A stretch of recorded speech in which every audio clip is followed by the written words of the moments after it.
We're in Milton Keynes for CRE this year, and it's great to have your company. I'm Chris from Monkey Nut, and I'm joined by Janine from Scripted Union. Hi, Janine. Hi, nice to be here. Thank you very much for being with us. Wow. Tell us a little bit about the Scripted Union. I know that it's for younger people, it's for children and providing resources for Jesus, but give us a little bit more of an insight than that about what it is you do. Okay, well, my job role is that I am a mission enabler, and I have to kind of try and explain that to most people who I meet. So, Yes, please do. what does that mean? What does that mean? Basically, I enable mission to children and young people for Scripture Union.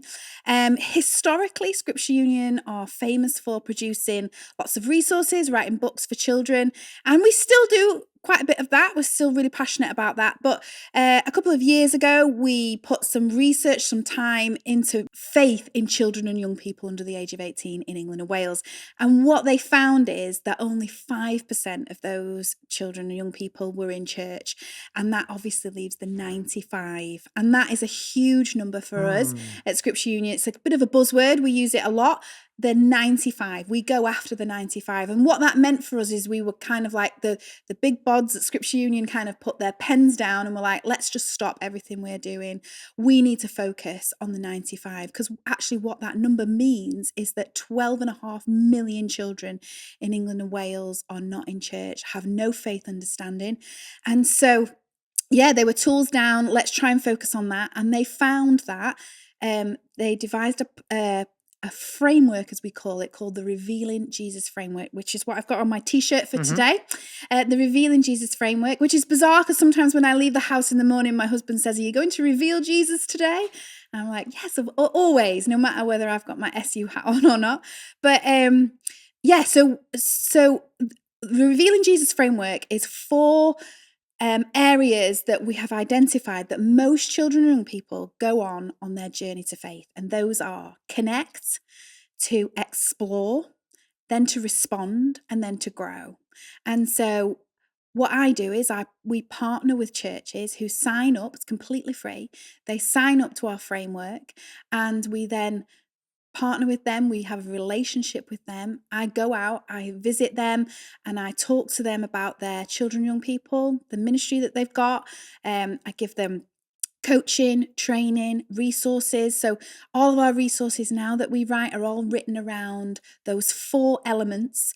So lots of connect stuff, so lots of evangelistic stuff, and then your explore is more like holiday clubs and things like that. Respond is obviously responding to Jesus, and then the grow is the discipleship and exploring what a worshiping community can look like for this generation now. So Generation Alpha, Generation Z, and so we at Scripture Union really try and help their children's workers, families workers, youth workers to engage in looking at what church could look like for that generation as well. And that's the grow part of it. So yeah, that's what I do. That's my day-to-day job. Monday to Thursday, I tend to do that. That's incredible. And that's such a big task, trying to reach that 95% that you're aiming for. Yeah. You're trying to do that through churches. Are you trying to get out anywhere beyond the church to reach that 95%? The answer is yes, of always. However, the premise is that we partner with churches because we as an organization can't do that on our own. And that's why we employ mission enablers like myself to partner with the church so that they will filter that out further. And actually what that's looked like in practice as we've gone further into the Revealing Jesus framework, because I think we're about 5 years in, maybe 6 years in, I'm not sure. I've only been with SU for 3 years, so I'm not too sure of my timeline. But what's that started to look like is it's sort of gone like third party.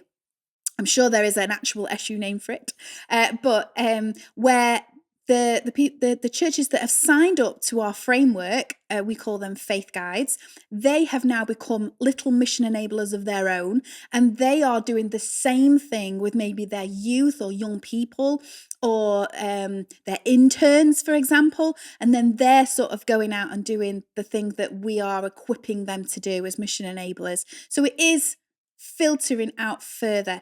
The other thing is we partner with other organisations that we call local mission partners. So we have schools work organisations that go into schools, and we've got a couple of organisations that work in higher education as well. So beyond 18, and they partner with us for like the accountability and safeguarding and stuff like that.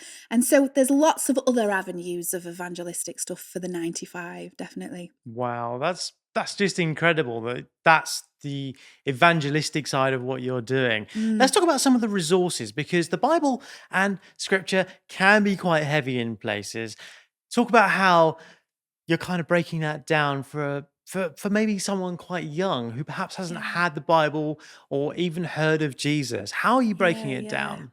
That's a really great question because something that I always teach the churches, the faith guides that have signed up to our framework is that we're living in a post Christendom world. I don't know if you've Mm. ever heard of that. No, I've never heard that. Explain it. Ah, okay. So we're having a Bible school seminar Yes. right now. Okay, Teach me, ready? teach me. Okay. So lots of people have heard of a post Christendom, but post Christendom is apparently what we're living in now, and that is where. So many years ago in the 50s and 60s, before I was born, I might add, that the everybody went to church. It was the done thing. That's what you did on a Sunday. You put your roast in the oven, you wore your Sunday best and you went to church. Even if you didn't believe, it was what you did.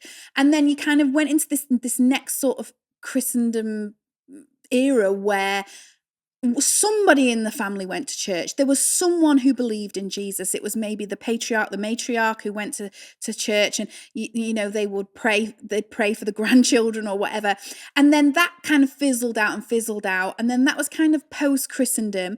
But now what they're saying is that we're in like a post Christendom where that's so far fetched now that nobody goes to church, that almost it's gone full circle, and it's almost a funky new thing. So Hmm. to go to church and to believe in Jesus is quite funky. Like, oh, tell me about this Jesus. It's going to church is cool almost. And and especially post COVID with children and young people, they're like, Jesus, there's a hope, there's a future, there's a heaven, there's someone who I can pray for for protection. That is the post Christendom era that we are living in. And so to answer your original question, to talk to a child about the Bible and unpacking that for a child can sometimes you can see their minds just being blown. Hmm. Like, there's someone who came to die for my sins. What, God made the world? Because they don't teach that in school anymore. No. That's not something that they teach. Resource wise, we've got a great resource, actually, to pinpoint a resource, a great resource called Diary of a Disciple. It's been out quite a while with SU now, but big advocate for it. It's a retelling of the Gospel of Luke in a diary of a wimpy kid. Oh, wow. I can see how Way that would really kind of fit in with the kids of today, at least. Right, Yeah. right. So yeah, I mean, I've got a teenager at home, but she read it when she was about 11, 10, 11, and I saw a massive difference in her faith because she just suddenly clicked about the life of Jesus. Like, she understood Jesus died for her and stuff. She grew up with pastor mum and dad, Mm. but the life of Jesus seemed to really make. She was like, she just got it. She understood that he came to teach us not what to think, but how to think. He came to teach us the kingdom, and that's written down in a kid's way in the Diary of a Disciple. And we've got a whole pack around that, like activity packs and lessons and clubs and stuff. That's all written around Diary of a Disciple. But it's a retelling of the story of Luke, and it's amazing. It is just the Gospel of Luke, and it unpacks it so well for children. Amazing. Because, as I say, the Bible is heavy, and being able to present Mm, that to a child who perhaps doesn't really understand why you might go to church or why mum and dad goes to church and they have to tag along or what they're doing in Sunday school. They're just like, oh, okay, we're here again. And they're not really getting it. To have something handed to them right, by someone like Scripture Union that kind of unpacks it in a kind of in a language that they understand, I right, think is really, really important. yeah, And I'm so glad that you're doing that as a charity and you're doing that right here in the UK. yeah. If anybody wants to find out a little bit more about how they can get a pack or even just the Scripture Union, where's the best place to point them? Oh, well, it's always the online on the website at scriptureunion.org.uk. I really hope that's the right one. I'm sure it is. But on there is everything you need to know. So if you go into what we do, everything that I've just talked about, the Revealing Jesus framework is on there. At an entry point, we've got something called free mission support, which does what it says on the tin. You can just sign up, and that's a monthly email kind of newsletter that gives people tips on how to reach the 95 and gives them like links to some of our resources and stuff. And then if you kind of loving that and you're getting a feel for it and you're thinking, yeah, it's really helping me to reach out, then you can kind of step up and reveal Jesus. You can sign up to the Revealing Jesus framework and become a Faith Guide Church. But all the resources are on there as well. In the resource bit, if you just literally search Diary of a Disciple, we've got loads of stuff on there. We've got something called Rooted, which I think is probably one of our best resources, which is a lifelong relational journey with children and young people for youth and for children's workers. So that's amazing as well. Loads of stuff, absolutely loads of stuff, but it's all in there, all on the website. Brilliant. And you don't just have to be a church to go and do that. You could be a parent, couldn't you? Yep, absolutely. Yeah. And we've got loads of stuff that certainly for parents can help with their children, definitely, yeah. Amazing. Well, thank you so much for coming to talk to us about the Scripture Union. And if you would like to find out more about what's happening at CRE this year in Milton Keynes, or perhaps you would like to join us next year, or want to look back on who else is here, why don't you go on the website? It's creonline.co.uk.